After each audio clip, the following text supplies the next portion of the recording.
This is Porter Howell, and this is Real Life, Real Music.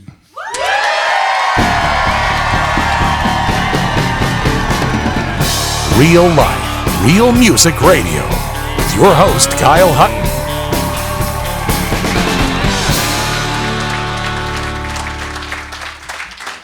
Oh, man.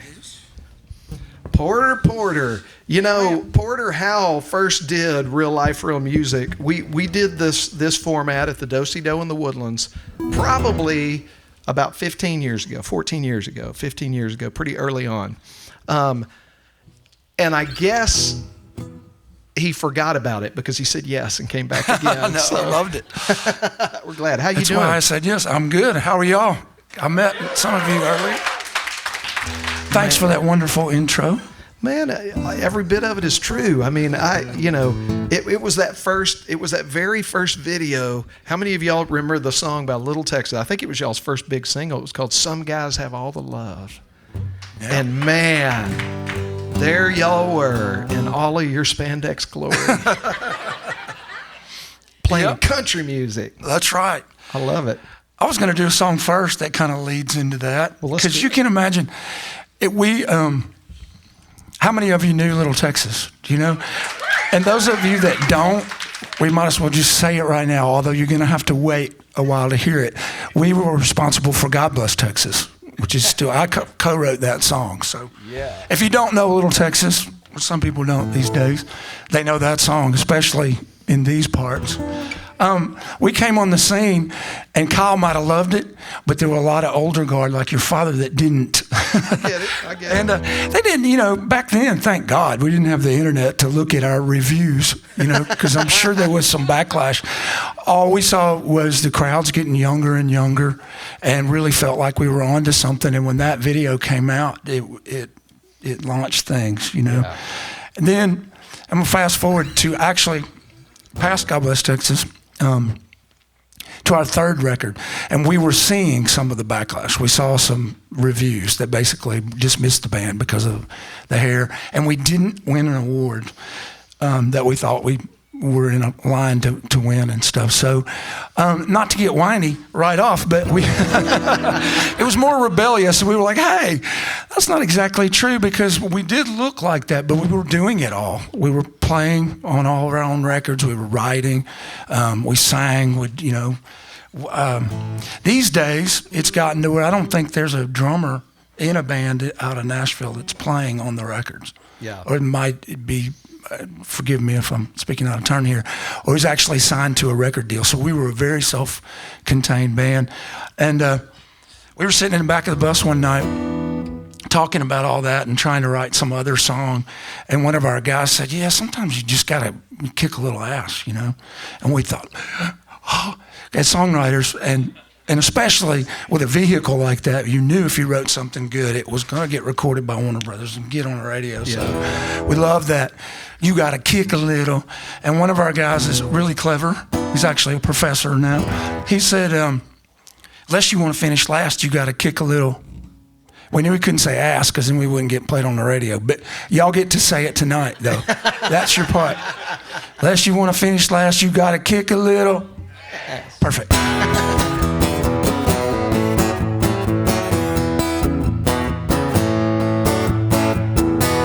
Daddy always was a gentleman, never the kind to ever force his hand.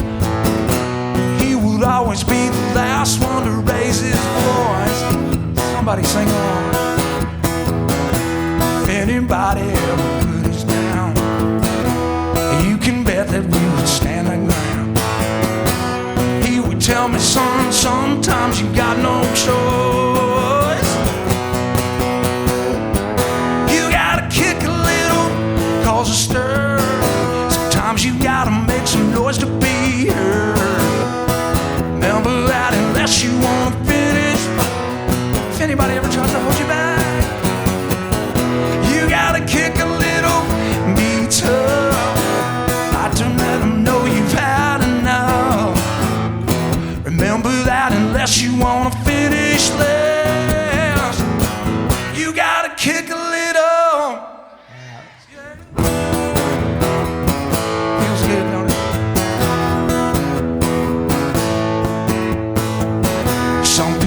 judge you by the way you look. They see you once and say you ain't no good. Feels like they're never gonna take you for who you are. That's when you have to stand up and be strong. Go the extra mile and prove them all wrong. Just remember when they push you way too far.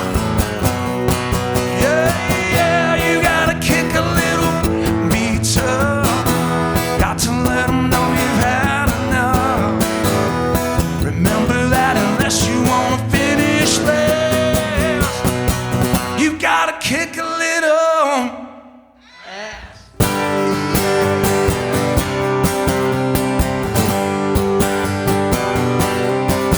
Guitar solo.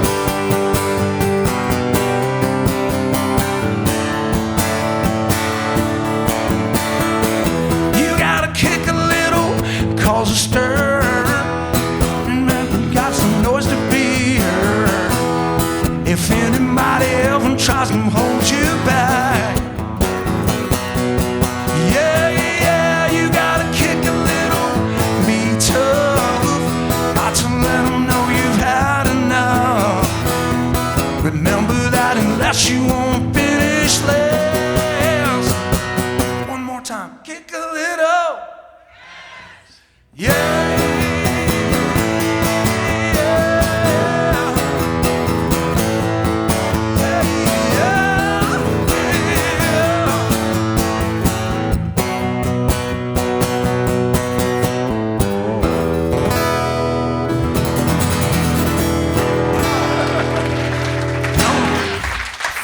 Thank you. Yeah. Woo. We've been off too long. We haven't done a show with Little Texas in about 2.5 months. Wow. Songs that I wrote and that I've sung 1 billion times, the words just flutter around. In the I got ether. most of them. So, how many dates does Little Texas still do every year? 60 is the goal, and we just every year consistently hit that and maybe do as many as 70. And how often are you here in Texas? Are some of those here? It really varies. One year, so far, I've seen 2, and we've already 40 booked. We'll probably do about 70 this year. So be looking. And some years, like 2 or 3 years ago, we did almost 20. Yeah. So you just don't know. It's about what's available. You know? Well, you've got some big ones coming up where you're partnering with some pretty big artists like Kid Rock and. Yeah, right when we started booking at the end of last year, our agency hit us up and asked us if we wanted to be part of a thing called Rock the Country. There are 10 shows throughout April to June that are headlined by Kid Rock and Nickelback and Leonard Skinner and Hank Williams Jr. and then people from our day like Tracy Byrd and Sammy Kershaw, and we got invited. So we're going to do those 10 dates. Yeah. That's awesome. Don't try to keep up with Kid Rock if he asks you to do anything. No. Yeah, I won't tell that story. Go ahead. Okay. Here's the thing, and this is what really what I love, Porter, is that I know you're a songwriter because I know your catalog. I know people you write with. I know that side of you, and I think while a lot of the world knows you for the songs that you've written for Little Texas, you've never stopped writing songs. I mean, you were writing songs that turned into some of those hits just because of the lightning in the bottle that became Little Texas, right? Right. But that happened because you were writing songs and there was that, preparation meeting opportunity thing that happens sometimes. And you continue to write songs. And your most recent project came out in 2022, This Town Was, and you've got, new stuff coming out and in the hopper. I wonder if you'd pick something that's maybe something newer that you're really proud of that we hadn't heard yet. Sure. I'll do. Am I ready for that one yet? Keep that in mind because I want to do This Town Was next, but I'm going to do another one. It's kind of fun, but it's an example of the Nashville publishing world, at least the way it used to be, and it still exists to a point. It's just changed like everything else. But when Little Texas took a break in around '98, I became a staff writer for 6 years about.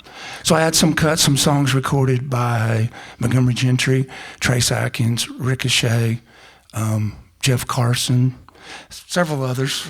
James Otto's a good friend. He cut a couple of songs. So what you do as a staff writer is you get a draw, and it's like in advance. They recoup it if something happens. If somebody records a song, gets it on the radio, then they recoup as you see money that's in a contract or whatever. So it's a real job there, right? You show up at 10 o'clock and meet other writers, and you try to write a hit for people on the radio. And this next song, I was writing with one of my best friends, Mr. Paul Jefferson, and his wife, Lisa Brokop, very talented. Paul is, he's had some Keith Urban things. He wrote a #1 for Aaron Tippin, doing like what we're talking about. So he throws out this bumper sticker that I'm not going to tell you the title because they give it away. And we wrote this song and didn't think anything of it. I actually did think something of it. I thought it was stupid. And I left that day. And they played it. We were at my publisher's place, and they played it for him. I was thinking, no, don't play that. No, don't play. That's not what we've been doing. And he called me. It might have been 10 years later. You know how that goes. And said, this song we wrote that day is, I still can't say the title, is a smash. And I'm like, what do you mean? Like in Canada or Europe? Or what are you talking about?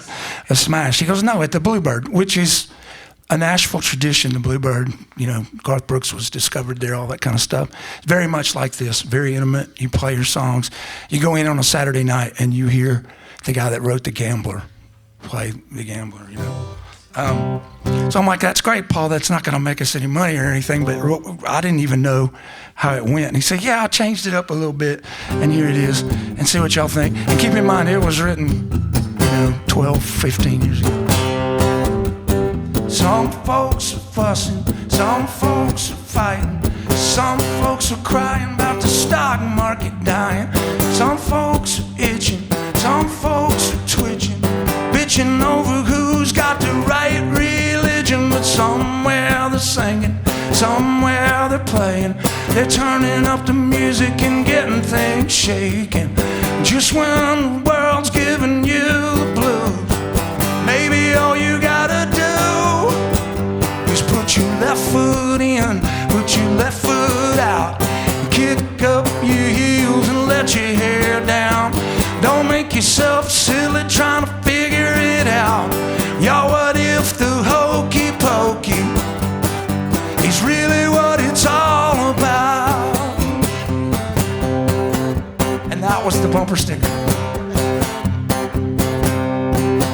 As Shakespeare said, it's all about the drama. Freud said it's all about your dear old mama. To Donald Trump, it's what's in your pockets. To Forrest Gump, it's like a box of chocolates. Put your left foot in, put your left foot out, kick up your heels and let your hair down. Don't make yourself silly trying to figure it out. Hey, what if the hokey pokey is really what it's all about?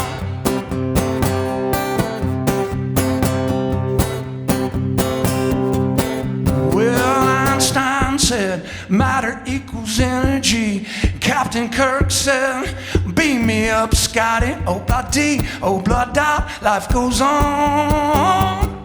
Everybody sing along and put your left foot in, put your left foot out, kick up your heels and let your hair down. Don't drive yourself crazy trying to figure it out. Hey, what if the hokey pokey, you put your left foot in, put your left foot out, kick up your heels and let your hair down. Don't drive yourself crazy trying to figure it out. What if the hokey pokey, y'all, what if the hokey pokey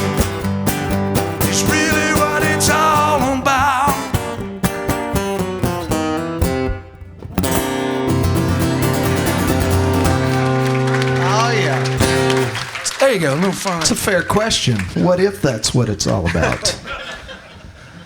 Yeah. Yep, he saw that on a bumper sticker.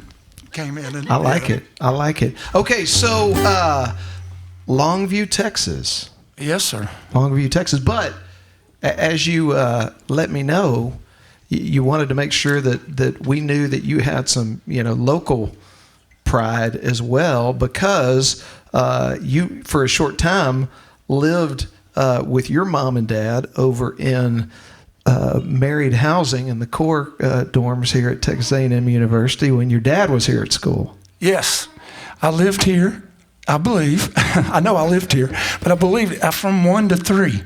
Okay. Dad had come to get his master's in accounting, and then right out of school, moved to where my mom was from, to Longview, Texas, and worked for Texas Eastman for 30 years or so until he retired. So it all started right here. Well, I got pictures of the barracks in the background. Yeah. Dad he had gone back to school, so he was actually in his early 30s. So he was an RA. Yeah. And that's about all I know. Well, somebody here could tell us. I mean, my dad's twin brother was married, and they had my oldest cousin while they were here. And I believe, would that be kind of the barracks? The married housing would have been over behind what is now Century Square, where y'all ate lunch today. You're right behind there. Some of those barracks are still there, right? The barrel, type barracks. No. Okay. No. Well, it was over there. I would have thought not, with all the growth, and you can obviously tell that. But I would love to see some of that. I have no clue how much campus would still be there from when he was there. Academic building and that kind of stuff was probably right in place. So, yeah, these people know more than I do. Okay, so Longview, Texas.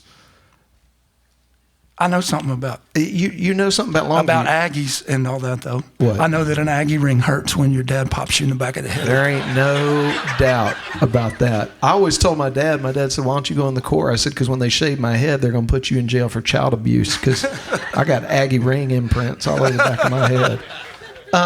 So Longview, Texas. I can tell you my only country music story in Longview, Texas, is getting snuck into the Rio by my cousins to go watch bands play at the Rio there in Longview. Yeah, man. Where did you really start to?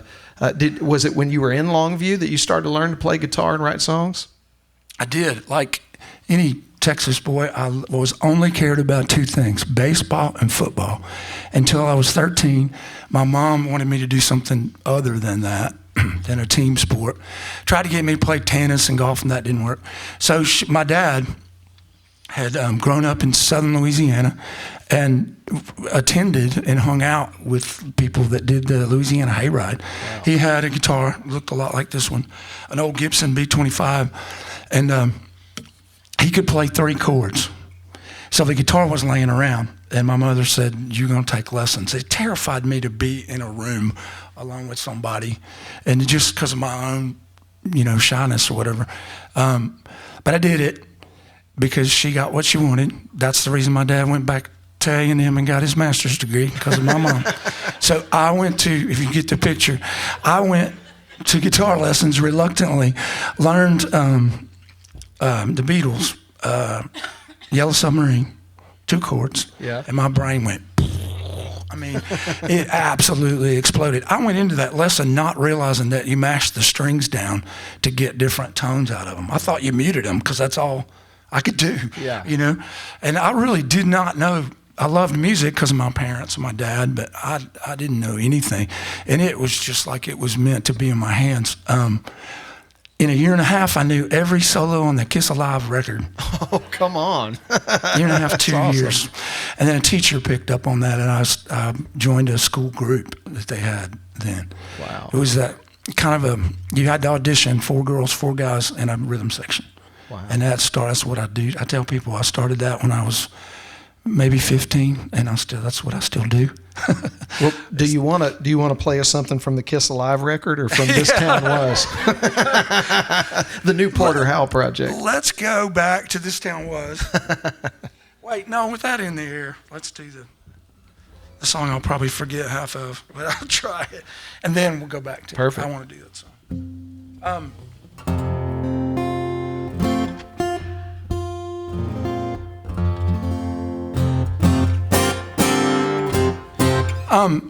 This one's not on my first little solo project I did as a songwriter. It's something new that's going on the next one.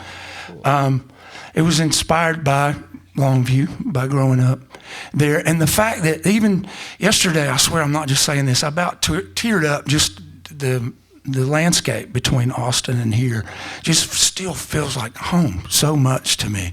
I've been gone, I graduated in '83, so I've been in Nashville for 40 years. Love it. Live in a little town called Franklin. My kids are Tennesseans, which is odd.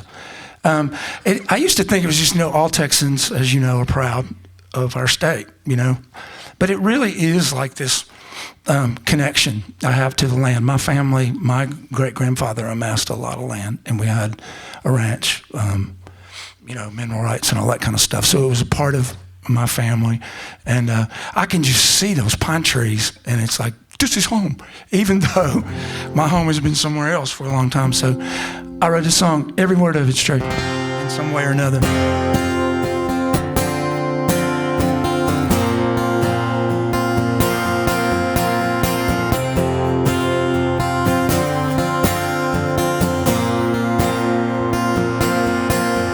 My old best friend I met in 3rd grade lives on a farm road off the highway, past the Elderville store, half a mile or so from a small patch of land my family still owns. And other than that, I got no ties to that hard-hat town set back in the pines. I followed this on and I-40s to a whole nother life out in Tennessee. So I'm not quite sure why I still call it home, still call it home. 40 years gone and I still call it home.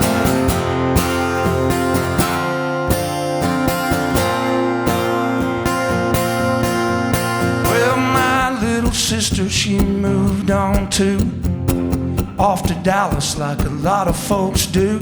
Said there ain't much to miss about this place with its muddy red river and its scary big snakes. So I'm not quite sure why you still call it home, still call it home. 40 years gone and you still call it home.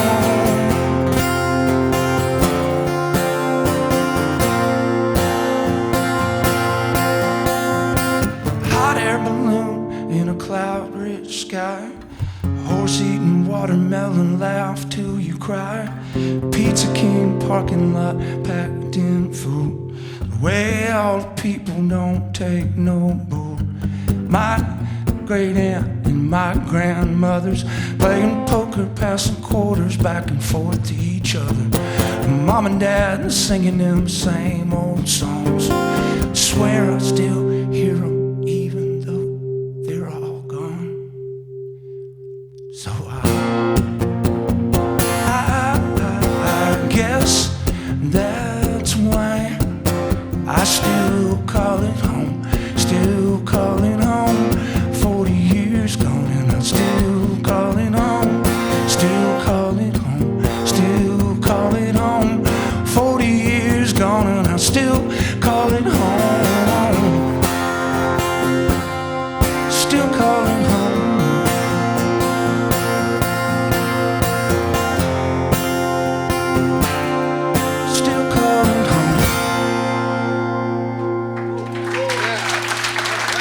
Thank you. Yeah, man. I remembered every word. Yeah. That's a great tune. Thank you. That's a great tune. And I mean, and it's so, I mean, that's so true. I think everybody in here can probably think of a spot that feels more like home than other spots that they've stayed a lot longer, you know? Right. And that's, you really nailed that. You know, Porter, as you were singing that, like one thing, that I'm reminded of, because again, I you know, as a fan, I started out, just knowing you from Little Texas, and then and guys, as you can imagine, for me as a fan of music and a songwriter, when things started to happen for Real Life Real Music, where I was having the opportunity to sit down next to a Porter Howell from Little Texas of a band that I had revered, or Radney Foster of Foster and Lloyd, or Larry Gatlin of Larry Gatlin and the Gatlin Brothers. You know what I'm saying? Like when those things started to happen, it was a very surreal thing for me as a fan of music and a songwriter to get to sit right here in the best seat in the house and have these conversations. But what that has done in a lot of ways is changed my perspective of the people I get to sit by, because one of the things that I quickly learned about you just through the way that we met through some fellow songwriters, Sam Gay, Templeton Thompson, Stephanie Urbina Jones, some people that I had done shows with, and said, man, that Porter would be perfect for this. You got to meet Porter. And I'm like, Porter's Little Texas. I'm never going to get to meet Porter.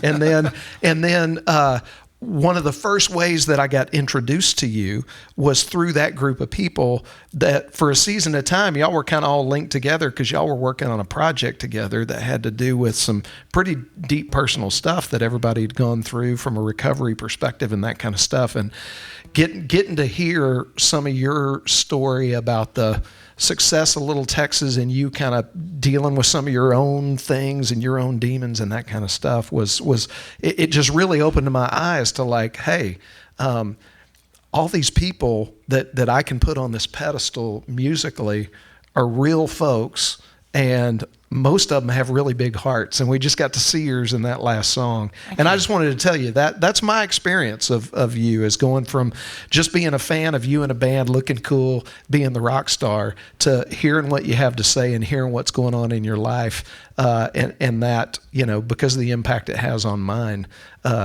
just changing my whole perspective. Thank you. That's we're people too, And one of the things that happens, that dovetails with that is that when you get in a situation, early 20s, you have the look and the hair, and I played well enough, got chosen for the band with guys that we already kind of knew. We fit something that a record label, a major corporation, saw would work.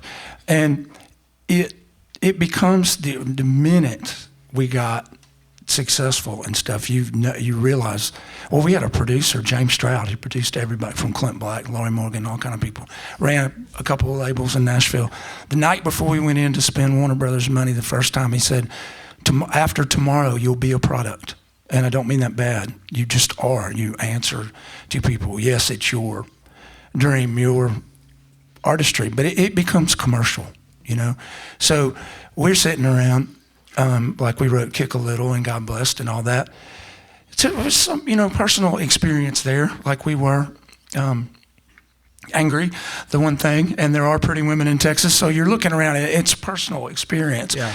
But out of that is when you can really write songs, I could have played them something like this, and they all looked at me like I had 3 heads, Yeah. That's nice, a little song about you. But if it doesn't fit what's on the radio, So in this setting, and knowing me better, or Sam and Tempe or anybody, you get to hear songs that are a little more personal, and from that, I wrote that song by myself too, which I did not do in the day. I was part of a band. I wrote with the band for the band, and so this is me and what I've gone through, and Well, you want to tell us about This Town Was? Tell us about the project, and then tell us about the song. Nashville is an it city, right? Everybody probably knows that. You've seen Austin do that, and here has grown a lot, like we were just saying earlier. Nashville has really been chosen, and it's taken off in great ways. We used to have, if somebody would come into town, you'd have like 3 restaurants you could think of, Merchants, a couple other places, Spaghetti Factory, to take them. Yeah. Now we've got world-class, like hundreds of restaurants being put in by chefs that are on TV. That kind of thing. That's just one example of the positive of a growth like that. If you look at our skyline, it is just completely different than it was. It's double, triple the big buildings with plans to double that we've seen. So you look at the skyline. I first got there in 83, 84.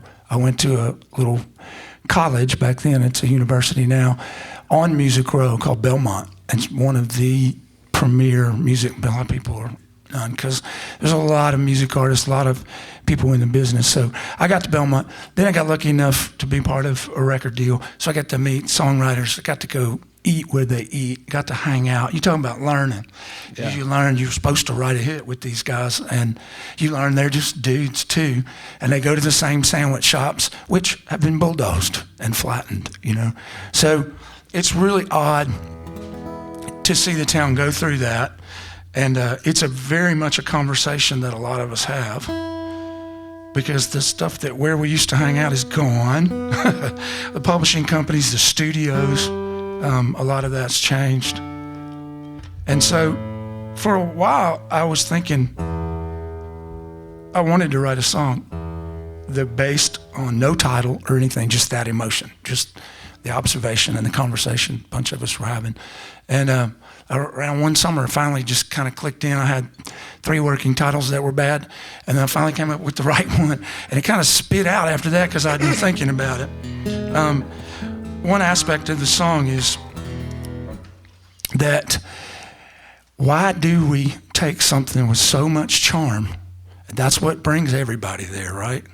And then we overbuild it and overdo it like Destin or somewhere, to where then what we like so much about it is hard to find, you know. So enough said. Practically told you the whole song.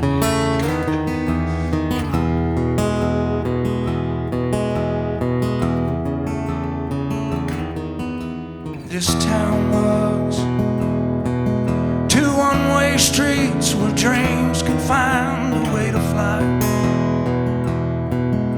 where songs that all the world would hear were brought to life. If you look real close, you can almost see a vague outline of where this town was.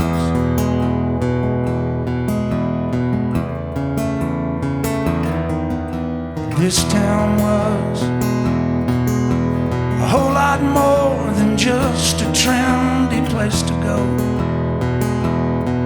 It's where lonely voices dared to bare their hearts and souls. And if you listen close enough, you'll hear the ghost of who this town was. Guess when you're on to something good, it's understood they'll all come running, gunning for that townhouse in the sky. I think it's crazy how they'll tear down the reasons that they loved it, build and build until it's hard to find where this town was. I'm sure there's a fire that still burns, and every hopeful waiting for their turn. I can only hope they care to learn what this town was. Yes, when you're on to something good, it's understood they'll all come running, just gunning for that penthouse in the sky. I think it's crazy how they'll tear down the reasons why they loved it, build and build until it's hard to find where this town was.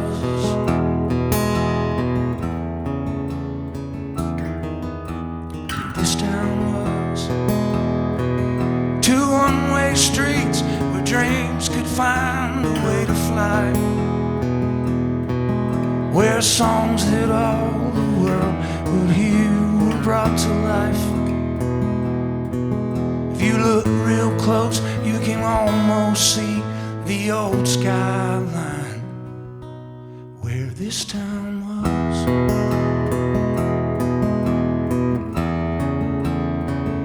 Where this town was.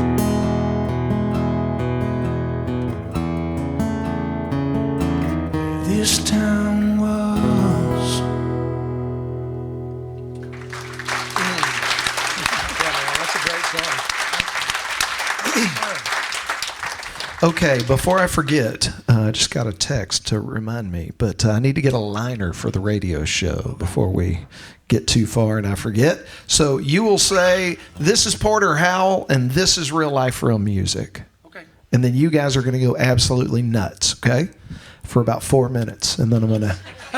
No, I'm just kidding. Till I go like this, all right? This is Porter Howell, and this is Real Life, Real Music.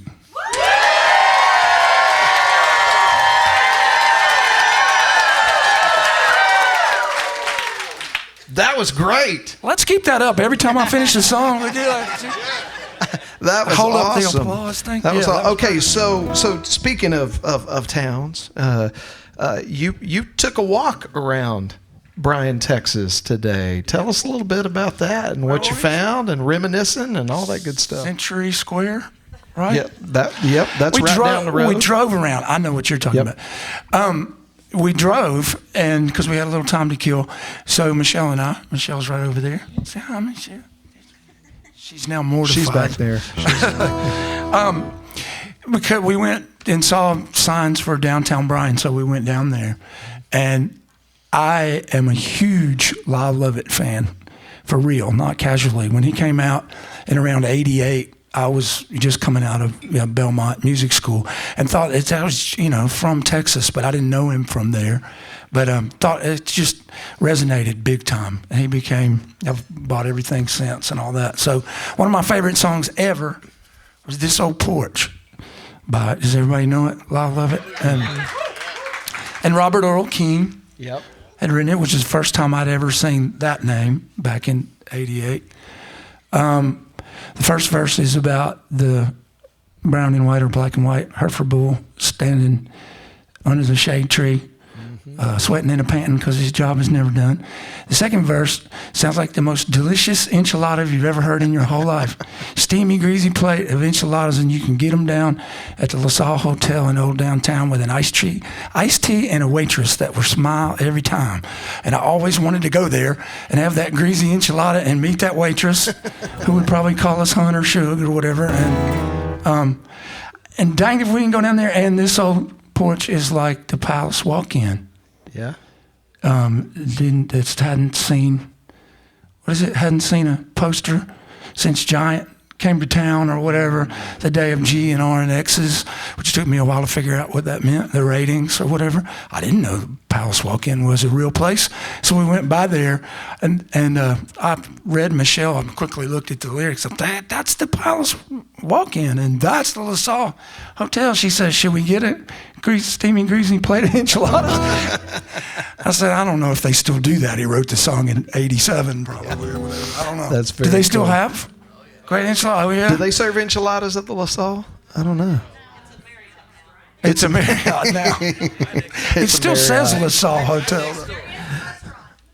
There is a restaurant, and they've redone it recently. So all right. But I want to say this: Robert Earl Keen. There's a place, just one door down from the Queen Theater. They used to call it the Stafford Opera House, and I got to open for Robert Earl Keen there when I was in school, and I remember I met Robert Earl Keen on the back at the back load-in door of the Stafford, and he told me, have a good set. We went on and did our set, and I want you to know that the first time I opened for Robert Earl Keen, I didn't realize I was doing it, but I was playing a Porter Howell song in my set called "There's a First Time for Everything," and that was one of my favorite cuts that I'd heard from Little Texas. Tell us about that song and play that one for us.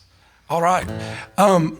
The aforementioned long hair and all that stuff, we knew we were onto something a little different. The rhythm guitar player and I wrote this song called First Time for Everything because we overheard a waitress at like 2 o'clock or 3 o'clock in a New Mexico somewhere in a truck stop. Our drummer wanted mayonnaise and ketchup and mustard for eggs or something like that. And she said, "Oh, I guess, honey, there's first time for everything." And Dwayne looked at me and said, "We need to write that song." And it immediately became kind of a flagship for that first record because in our minds with the hair and all that stuff, it was indeed a first time for everything. So it's kind of a power waltz. That was our second single. Did real good.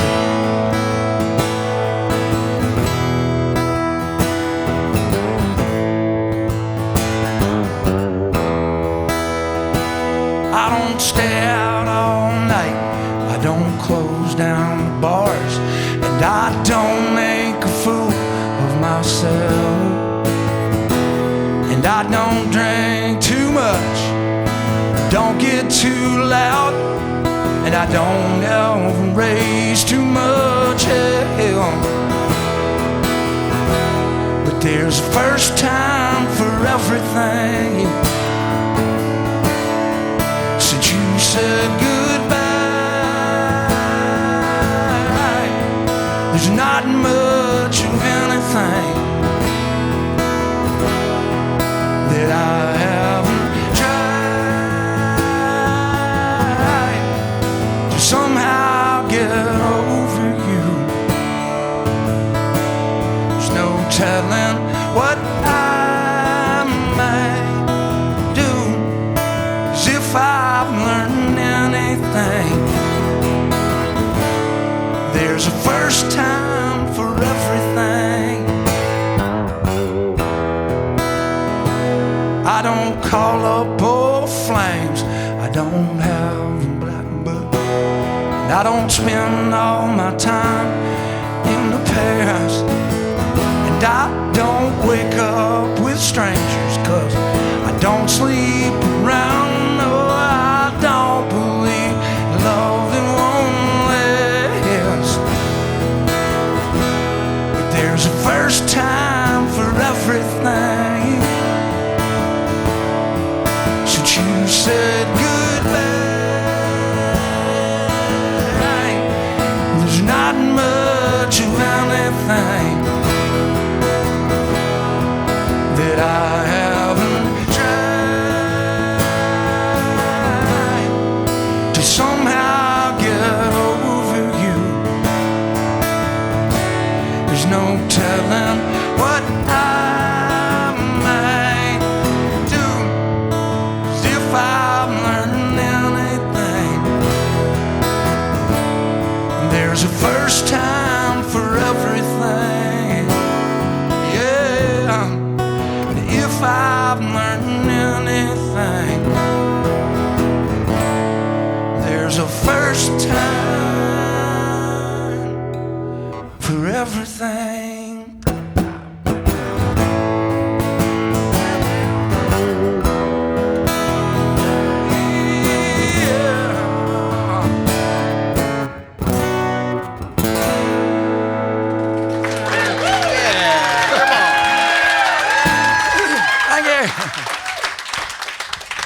It's a good thing your band member likes mayonnaise on his whatever eggs. Crazy. Yeah.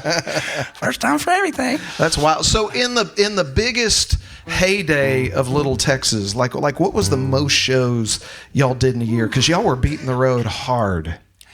We were, and that's a great question. It's legend now. Can people disagree?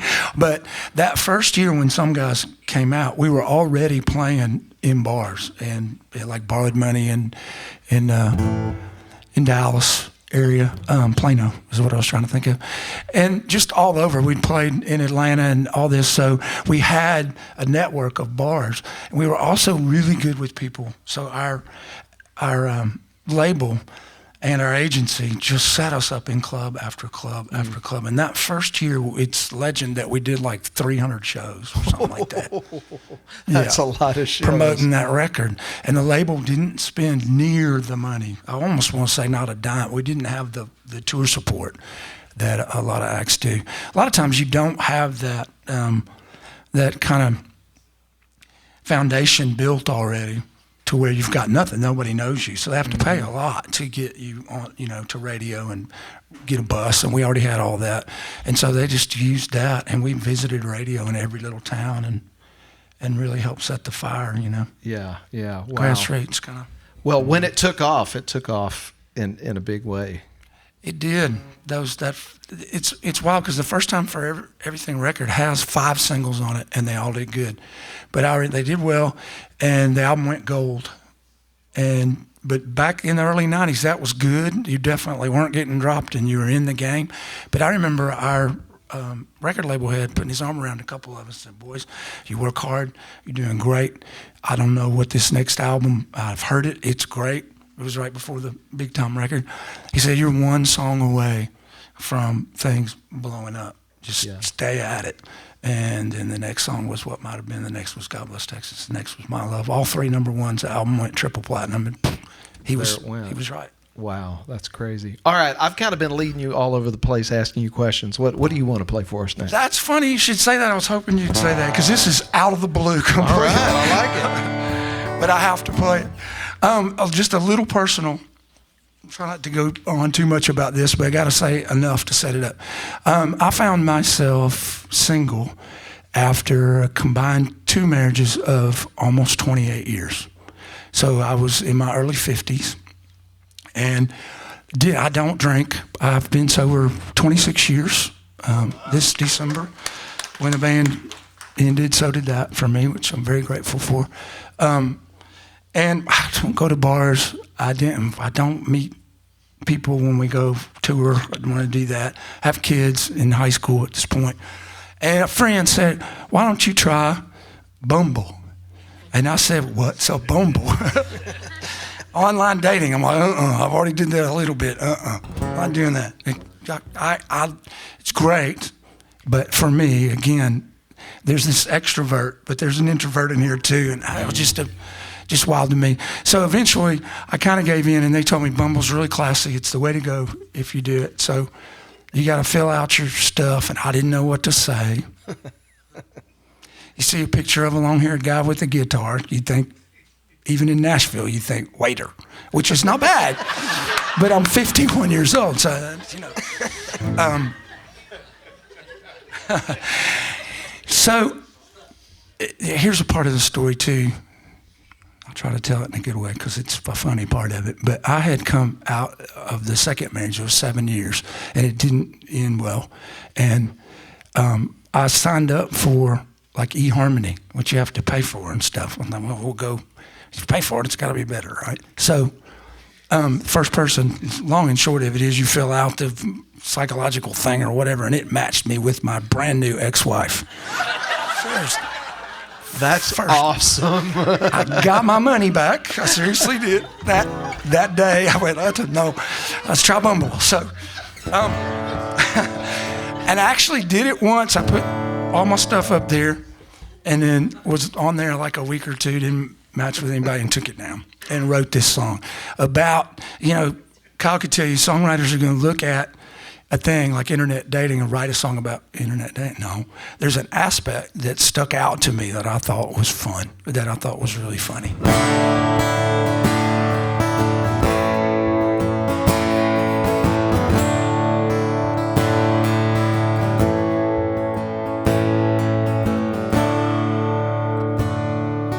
Haven't been single in such a long time.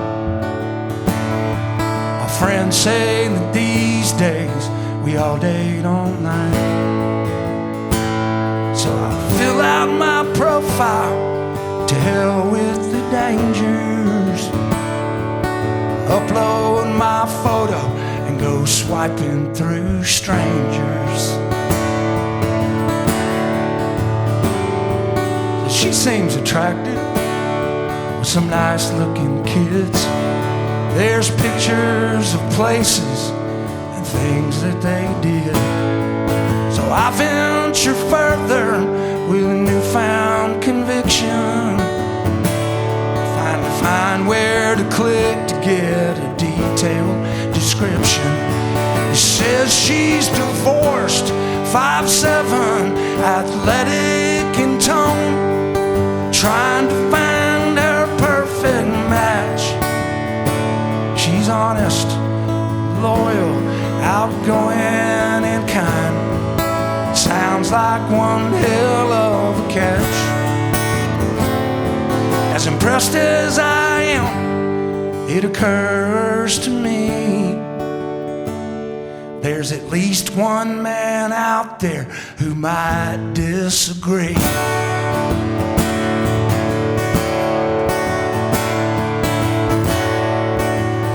So before I wink or nudge her, can I talk to him? Get a second opinion before I hit send. Sure couldn't hurt, get some expert advice. Is she really so awesome? Is she really that nice?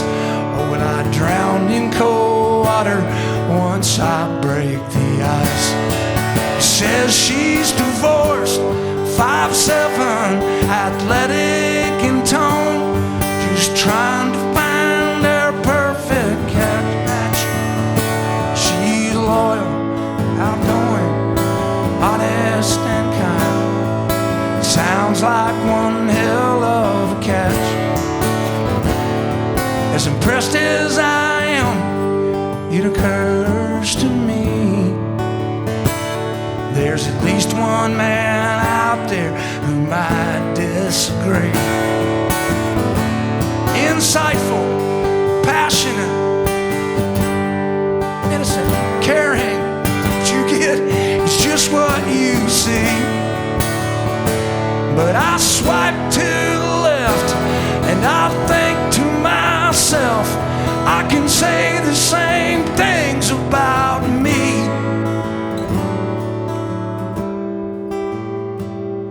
But there's one woman, hell, there's two women out there who might disagree.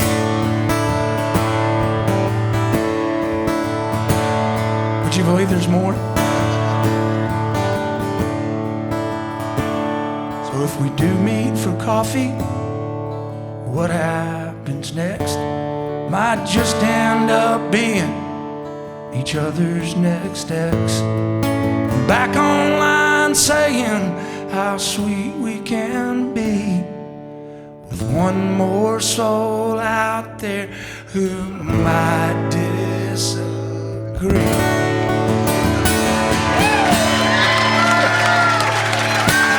Thank you. Oh, man. Wow. I told you that would come out. Didn't you write songs like, "My love, are you ready for my love, my love"? I mean, come on now. Go back to that commercial thing to get on the radio versus what's real. Life as everyone It's also, wants it to that's be. 26 is my love, are you ready for my love? Okay. 56 is, there's another soul out there. Might disagree. Yes, we were all idealistic once, weren't we?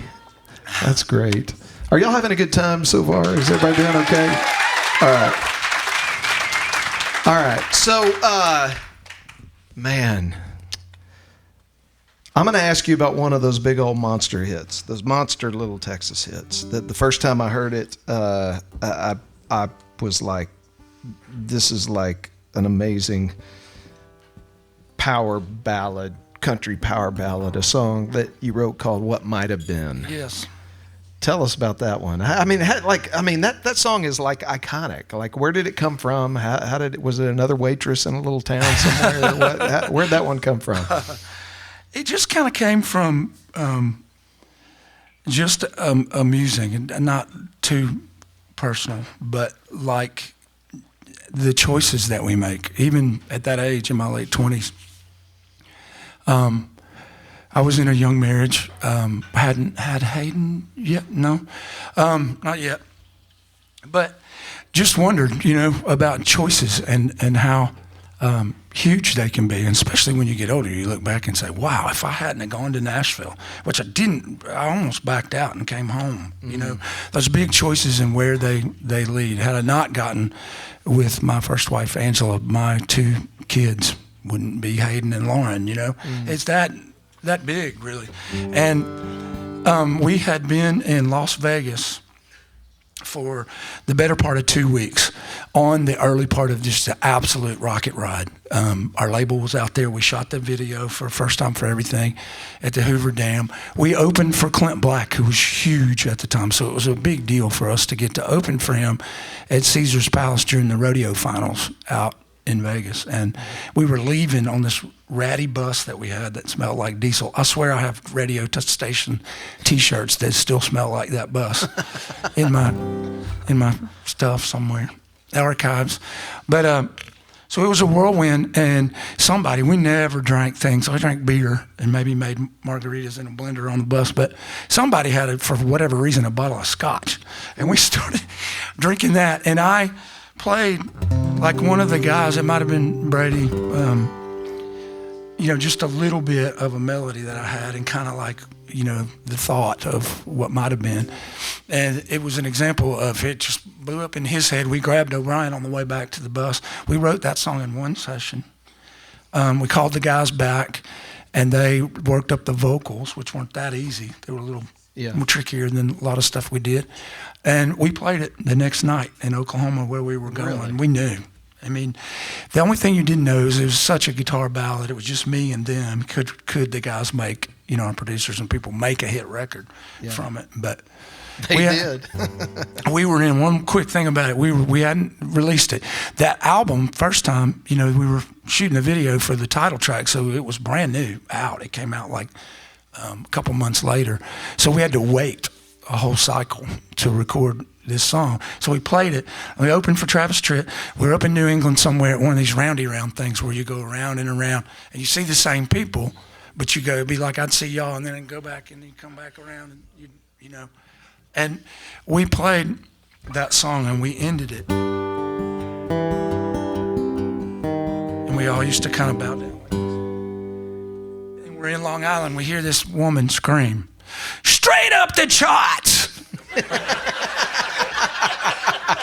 You heard it from a Yankee first. It's going to be That's awesome. It's going to be a big hit. That's awesome. So they released it, and it was sluggish at first because we'd release some ballads, and then it just absolutely. Yeah.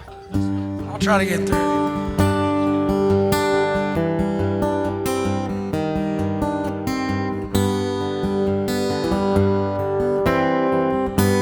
Sure, I think about you now and then, but it's been a long, long time. I've got a good life now, I've moved on. So when you cross my mind, try not to think about what might have been, 'cause that was then, and we haven't taken different roads. We can't go back again. There's no use giving in, and there's no way to know what might have been.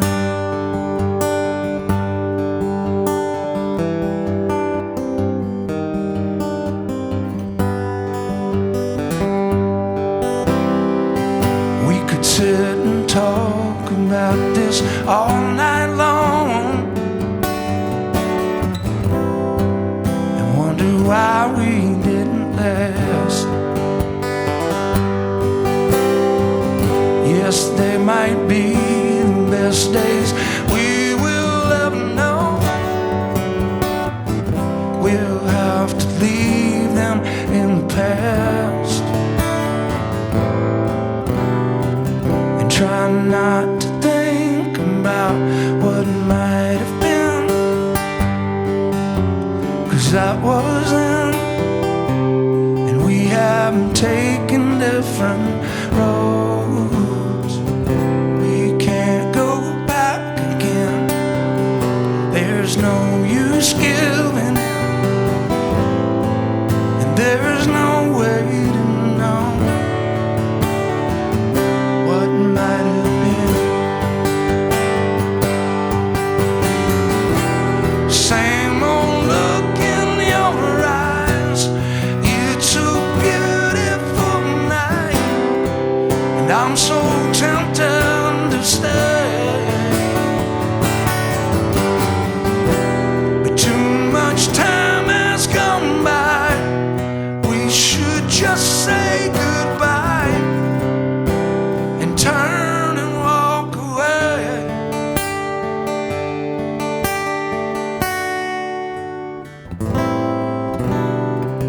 Try not to think about what might have been,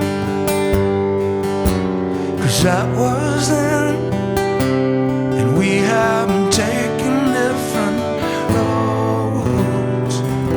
We can't go back again. There's no use giving in, and there's no way to know what might have been.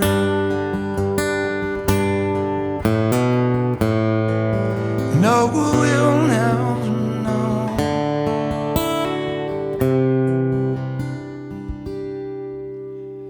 what might have been.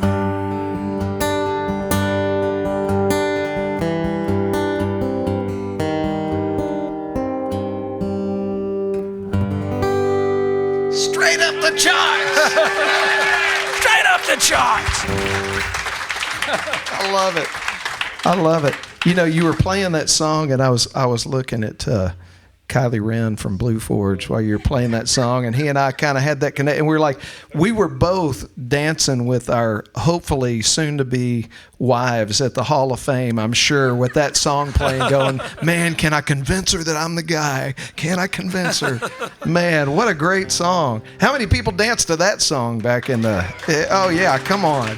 That's like somebody here at college or in prom or somewhere was like hoping to get lucky to that song. I don't know. We get those comments a lot. I bet you do. I bet you do. All right. So speaking of my sponsors, you know, I just got back from Steamboat Music Fest, where we get to tape a few episodes of our show every year, and it's just the latest place that I'll be backstage anywhere. I mean, anywhere that we're playing music and I'm backstage, there is boxes of merch from CC Creations. I mean, anywhere you go in the music business, there are boxes from CC Creations because, man, they output more merch for artists to help them make their living than any other company in the U.S. And recently I had the opportunity to go tour their facility, and I think Kenny told me they can print 40,000 shirts in a day in their facility right over here in Bryan, Texas. And so I want to thank CC Creations for joining us as a sponsor of Stella Sessions this year. And then definitely of a different level of importance and more behind the scenes are my friends at Blue Forge Alliance, working with the Navy to help make sure that we are defended well as a nation through helping them with all of their projects related to submarines and to making sure that we've got the defenses that we need. And I can only imagine, I'm sure you'd respond to me, I could tell you, but I'd have to kill you because don't have that clearance. But I can't imagine with the world stage the way it is right now, all of the things that you guys are involved in. And I know we'll probably never know all of the things that you guys are working on. But to all of you here with Blue Forge, thanks for what you do every day to make us be able to sit in a place like this tonight and enjoy our freedom and enjoy being here. So thank you for what you do every day and what you do for the culture of Bryan, Texas. We appreciate it. All right. All that being said, can I play you a song? Yeah.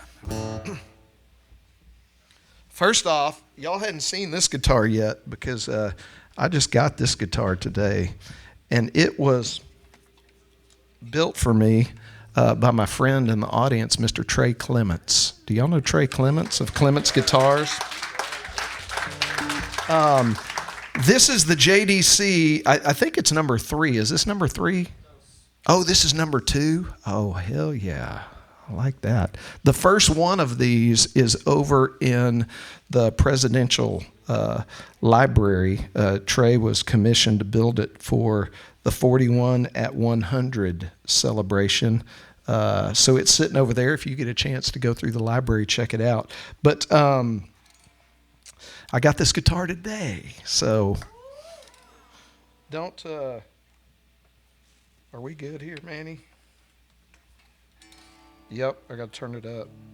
How about that?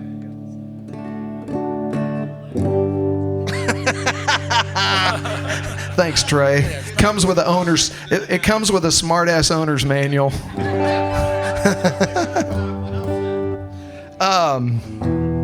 So, one of the coolest things for me about real life, real music is getting to meet people whose music inspires me, and then every once in a while, somehow the stars align, and we get to sit in a writing room together. And I dusted this one off, Porter. I hadn't played this one in a while. We wrote this one probably about 15 years ago with our buddy Sam Gay, who's another great singer-songwriter. And I remember I'd come to Nashville to sit down, and it was kind of one of those weeks where I probably had 5 or 6 writing appointments set up, coming in from Texas to write. But I held on to this idea because I knew I wanted to write it with you and Sam. And I think it really probably encapsulates more than any other song that I've written the struggle that I've had inside to want to feel different than I do, and that's like the hook of the song is I want to feel different, and all of the things. This song and the verses just kind of goes through some of the things that I've used or can use to try to feel different than I do. And I don't know a better way to explain it other than just sing the song. But it's a restlessness, you know what I'm saying? Like there's a restlessness and an anxiety at times, and then trying to turn to different things to make that feeling go away, just so there can be some peace, And you came up with the little.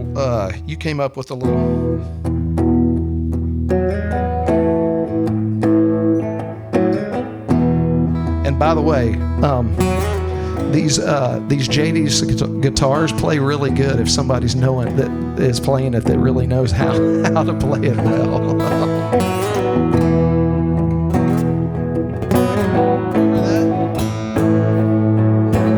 Nothing I've tried's worked, and I can't shake the hurt. I thought I'd be way past this by now. They said time would be my friend, but time and time again, that same old empty feeling comes around. And I wanna feel different than I do, and it might take another drink or two. But I know how my life feels without you in it.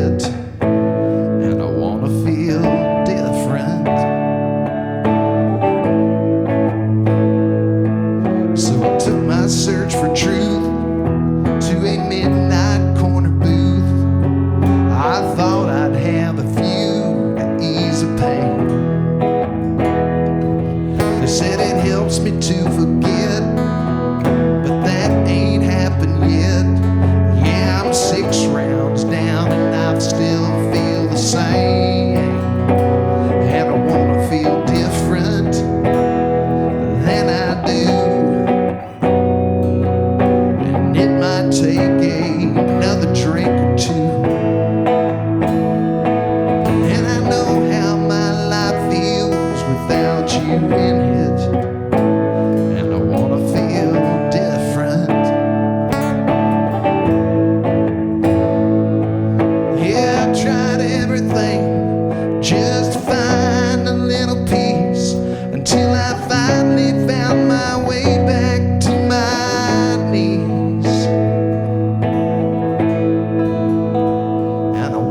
feel different than I do. And it might take another prayer too.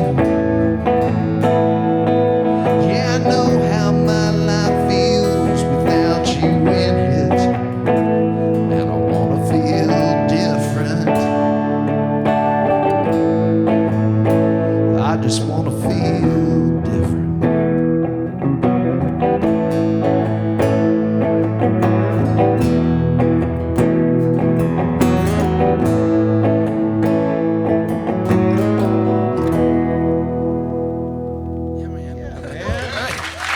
I remember that, man. Yeah, I got to write that with Mr. Porter Howell and Sam Gay. Yeah, man. Did you remember it by the last note? I did, yeah. I remember it. And I know Sam so well, I could just hear. Oh, yeah, man. Sam. Yeah. Very cool. Okay, so what do you want to play next for us, man? How many more? Let's see. We probably got maybe 3 more in us. 3 more. Yeah. You got 3 more in you? Yep. You got 3 more platinum songs to play yet, so I don't want to hear nothing about I ain't got nothing to play.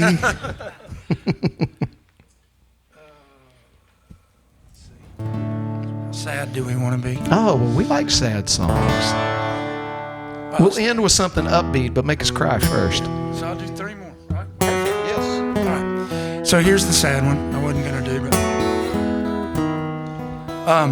my dad, who I mentioned earlier with the Aggie ring, was, as I said, born in Baton Rouge, and just one of those, the patriarch of our family, and just a character. Everybody that knew him loved him. He loved to pass a good time, you know, loved great food, and loved great traditional country music, and gave me, I was a little like you, but I didn't rebel. I just did the Van Halen thing and played and all that. But Dad's tastes were so good. They were right on what you hear, you know, with the Merle and all that stuff. But Roger Miller and really, he had all the records and would play those songs and stuff. So when he passed away, you could see it coming. He was 88 years old, lived a hell of a life.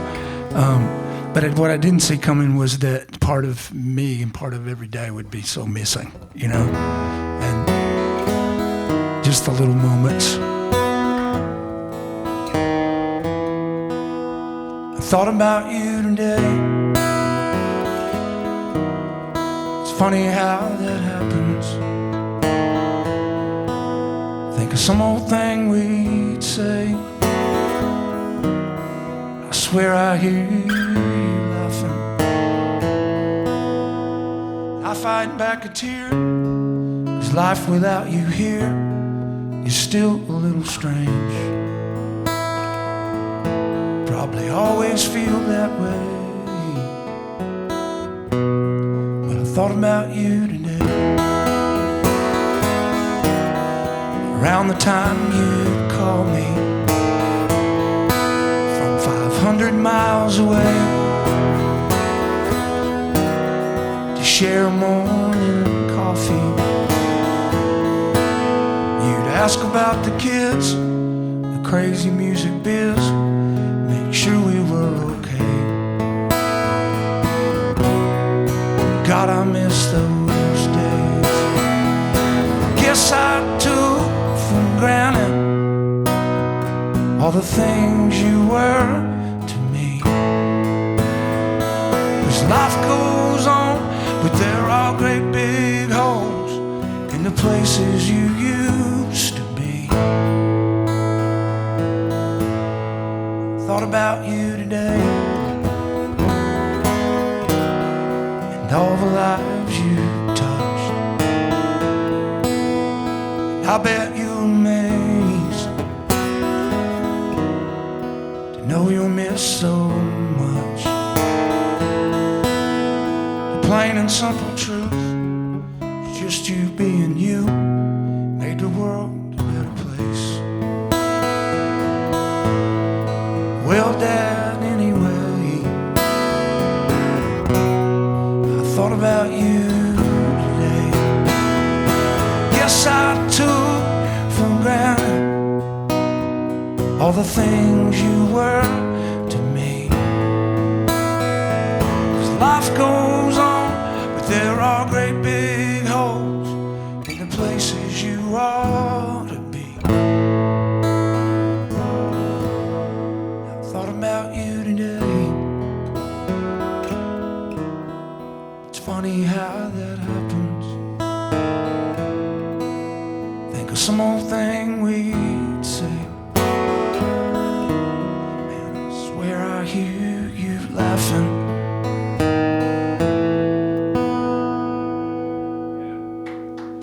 Thank you. Thank you, thank you.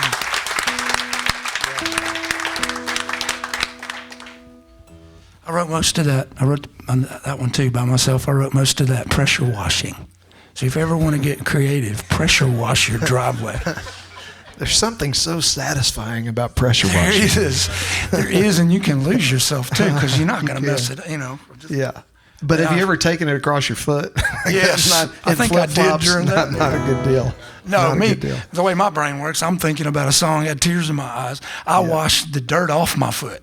I did that when I hit my foot and thought, right as I did it, thought, this ain't going to be good. Yeah. It's going to get rid of the dirt. Oh, man. Okay, so I got to tell y'all just real quick, and we really don't have time to get down into it, so you're going to have to do your own research, okay? And at the beginning of COVID, Porter needed something to do, and so he got out his old. Did anybody have the wind-up Evel Knievel toy? Where you wind it up and in a little motorcycle, and you hit the deal, and it takes off and goes down the street. Okay.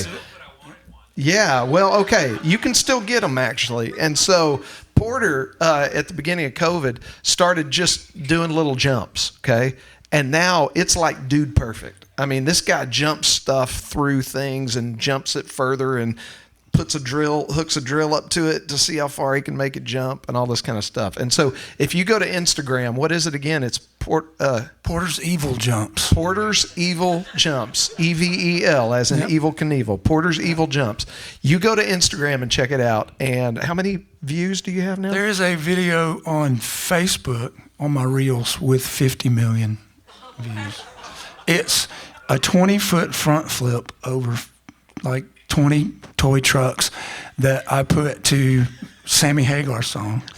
And Sammy Hagar's posted it twice over the last 3 years on his Facebook. It's him too. It's not his people. That is awesome. And that's 50 million on one format. It's got millions on it, every single one, which has been part of the addiction. So I see some of you already doing it, which is cool. But you got to. I'm telling you, got to check it out. This guy did not waste COVID. I mean, time at home off the road. I got stuff to do, and this was it. So you got to go see it. And it's been like Forrest Gump. I've actually gotten to meet his family. I spent some time up in Butte, Montana when we played up there with his crew chief and Robbie, his son's crew chief. I know Robbie's daughter, blah blah blah, so forth and so on. The Evel Knievel official sites too. Me and like 3 other guys, they post our stuff immediately. That is crazy. Okay, so a whole nother sideline gig for Porter is he is channeling his inner Evel Knievel. So I can't wait to see what you do with Stretch Armstrong. So, all right, you want to play another one for us? Yes. You mentioned during meet and greet up in the room that the Little Texas thing must have seemed like a rocket ship, and I was like, I got a song about that. I've never played this song in public. Cool. Most songwriters probably dream in song. I know, Paul McCartney's famous one was Yesterday. He dreamed that melody, and he didn't have the words yet. So he, what is it? Scrambled eggs. Oh, baby, how I love your legs, or something like that. And usually the words are there, and I wake up, and it doesn't happen all the time, but every time before recently, I would wake up and say, I had dreamed a song. I was dreaming one when I woke up, and I will try to play it and remember it and stuff, and it's awful. It never works. It's like a dream gets it wrong. Like AI, it gets like one little part of it wrong or something. It's like, this is not even a doable idea. Out it goes. Well, I've written like 3 recently from dreams that I may not have dreamed the song, but I dreamed the vibe and I dreamed the thing. And this is one I wrote, If You're Lucky, and then in parentheses in my phone I wrote From a Dream, just so I could remember that happened. Me and an old keyboard player from our band that I wrote God Bless Texas with were in the dream, in like a lounge in a bar, where the big room was over there, kind of like a Troubadour in Los Angeles is what I was thinking. But there was a beer on an upright piano, and we were playing a song about getting home to a woman, which a lot of our songs were that. And I woke up and I didn't like that, but I loved the beer and the piano, and it made me think about Brady and our relationship through the years and all we've gotten to do together. So it's just called If You're Lucky.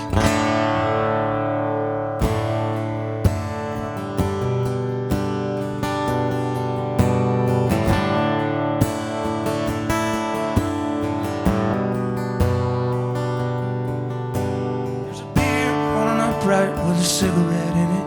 When they cleaned up last night, the bar back missed it. As I sit down to play, it sits in front of me. The sound check will start up here in a minute as I stare at the beer with a cigarette in it. The last 10 years come flashing back and I see a trailer in a van and a grumpy sound man. Time to unload in no stage hands. 4 tiny blue lights, pianos that ain't been tuned. Deals that get promised and fall apart. This road is one long broken heart. But if you're lucky, you get to live the dream. And if you're really lucky, it's half what you dreamed it'd be.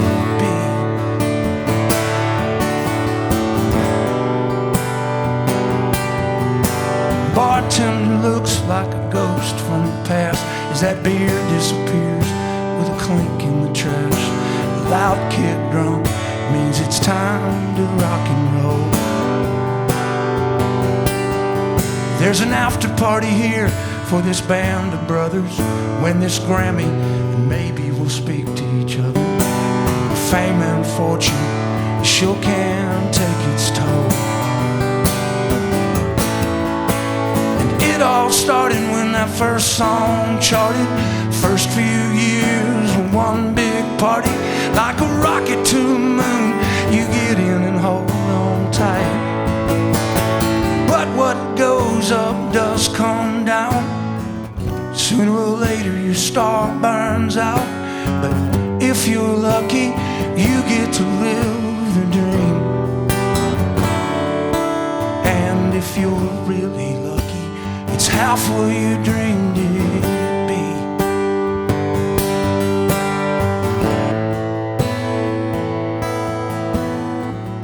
Careful what you wish for, might not be all you thought. Real life tends to be too real, more often than not. Don't get me wrong, I do still love it. Through it all, I wouldn't trade it for nothing. If you're lucky, you get to live the dream. And if you're really lucky, it's half what you dreamed it'd be.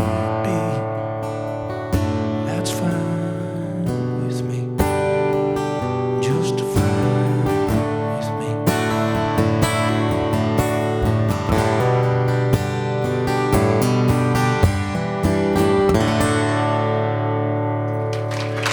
Yeah. Thank you. Have y'all had a good time tonight? Man, Porter, we got to do this again before 14 or 15 years. But thank you so much for, flying out here, coming out here to spend time with us. I'm glad you got to walk around old downtown Bryan and spend some time here with us at the Stella. But thank you for being here. Thank you, and thank you guys. Thank the sponsors. Thank the hotel. Yeah, we've been treated great. Me and Michelle, who made the trip with me, I didn't say back during that other song we met on Bumble. I I was on there a week after the song, and then we met, and I told her about the song. Well, you cannot you cannot get out of here without playing a song that I know it changed your life, and I imagine it still changes your life because it still changes hands and still get put in all kinds of commercials and movies and everything else. And man, this is one of those songs, and I've met a few people that have written songs like this that just continue to have a life that lives on and on and on and on. Tell us about this one. And unreal how the story goes on. We were watching the ACMs this year, and we'd watched a little bit. Michelle worked for them for 10 years for the show as an executive there, so she's always going to check it out. You have to make me watch those things. It's like nothing wrong with the music or anything. It's just kind of PTSD from back in the day. So anyway, we're watching, and I'm like, I'm going to go watch a ball game when this comes on. And we're watching the pre-stuff, the red carpet, and they had a couple of performances there. And then Michelle's uncle calls from North Carolina. And when we went in to the kitchen because dinner was burning, so Michelle's like, dinner's burning. We ran in there. We get a call from her Uncle Randy who says, Lainey Wilson's playing God Bless Texas on the award show. And we went, Uncle Randy's lost his damn mind. We just saw her. She's not doing that, Yeah. So, of course, we run back into the bedroom where it's on, and she's singing some other song. And I'm like, what is Randy? What's happening? And come to find out, she'd played a verse and chorus of it to open this year's ACMs. Had not a clue. None of our people had told us. So what a gift that is. And then she goes on to win Entertainer of the Year that night, So there's clips of her singing that. And it's just, like Kyle mentioned, it's just the latest, and it might not even be now, something else might have happened by now, but of a long line of that kind of thing that have happened through that song, Well, you want to play? You want to finish the night with that one? And y'all got to sing along. Here we go.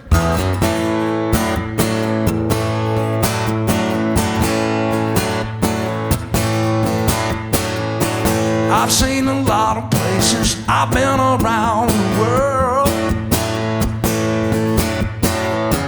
I've seen some pretty faces. Been with some beautiful girls. And after all I've witnessed, one thing still amazes me. Just like a miracle, you have to see to believe. Everybody sing. God bless Texas with his own hand. Brought down angels from the promised land. Gave them a place where they could dance. If you want to see heaven, brother, here's your chance. Yeah, I've been sent to spread the message. Come on, y'all. God bless Texas. Perfect. First he let the sun shine, then he made the waters deep. Then he gave us moonlight for all the world to see. Well, everybody knows that the Lord works in mysterious ways. He took a rest, then on the very next day, Texas with his own hand. Brought down angels from promised land. Gave them a place where they could dance. If you want to see heaven, brother, here's your chance. I've been sent to spread the message. Come on, y'all. God bless Texas.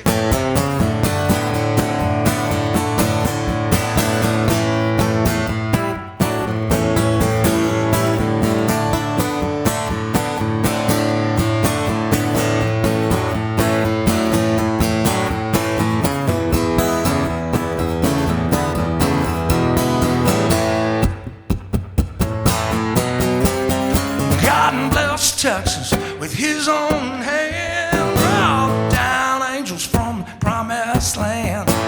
Gave them a place where they couldn't dance. If you want to see heaven, bro, here's your chance.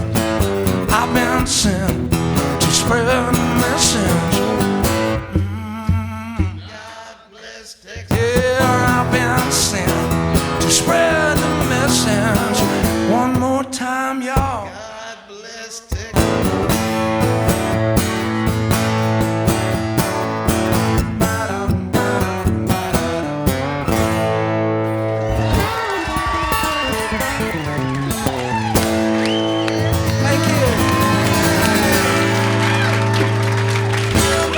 Ladies and gentlemen, Mr. Porter Howell.